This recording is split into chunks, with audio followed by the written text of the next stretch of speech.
Yes kabisa, welcome to Venados Kick Diaries. Hano niho ibintu biba uko bibona, biba uko byateguwe mu bitekerezo by'ababigizemo uruhare. Aha niho dutandukanya ibibera hejuru n'ibibera mu mutwe muri rusange. Rero uno munsi muri Master Your Discipline turareba uko wakubaka discipline na motivation ufite. Reka mvugishe ukuri, abantu benshi bategereza motivation, baravuga bati nzabikora nimbona mood. Ariko ikibazo ni iki, motivation iraza yarangiza ikongera ikagenda. Motivation irahindagurika buri munsi, ariko discipline yo ni icyemezo s'amarangamutima. Uyu munsi ndashaka kukwereka uko wakora niyo waba utabishaka, uko wakubaka discipline idashingiye ku byiyumviro, uko wumva waramutse, uko wumva umeze aka kanya, uko wahindura ubuzima bwawe mu buryo bworoshye ariko bihoraho.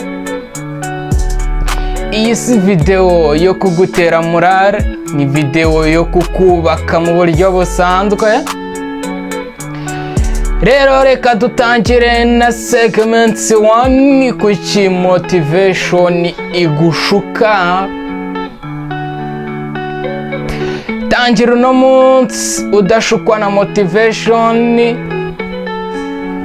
bizagufasha mu buzima bwawe bwa buri munsi. Reka tubanze dusobanukirwe ibi bibazo.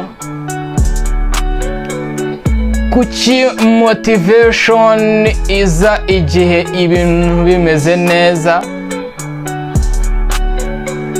Kuki motivation ishaka gushuka kandi iza abantu bagushimye gusa?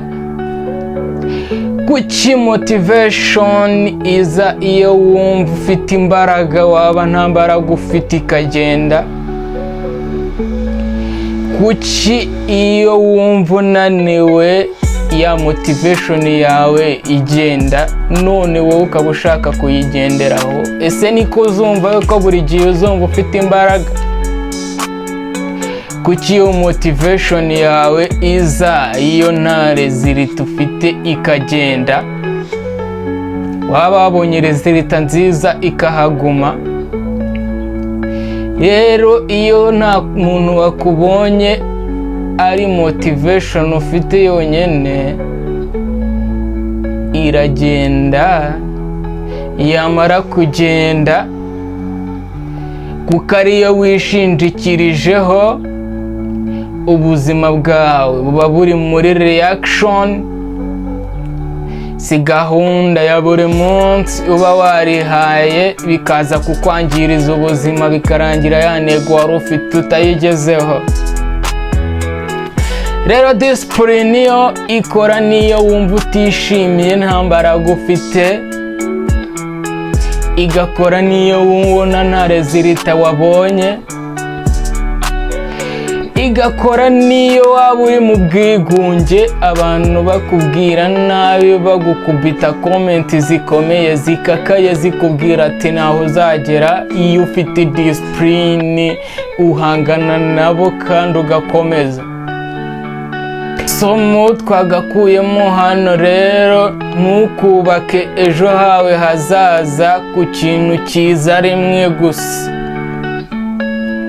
cyangwa se cyiza rimwe mu cyumweru cyangira kigashira.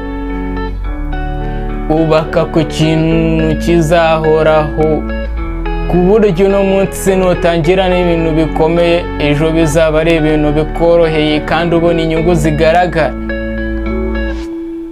Segment ya kabiri iravuga ati ahantu discipline itangirira.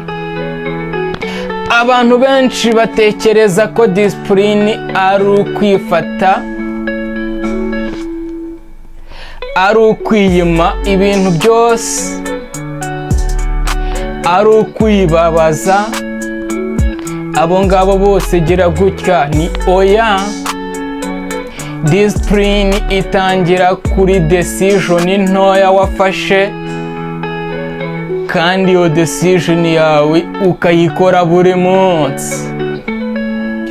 Urugero, fata iminota 20 ya buri munsi, igihe kimwe cya buri munsi, kandi ahantu hamwe.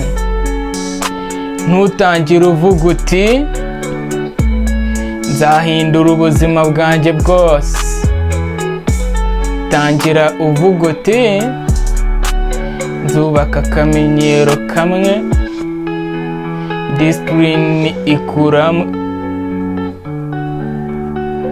Discipline ikura muri simplicity and repetition plus consistency. Simplicity, repetition, mwongeyeho consistency. Koroshya ibintu ukabisubiramo ukongera ugahozaho. Izo zari segments ebyiri, reka ubutaha tuzagaruke na segment ya gatatu.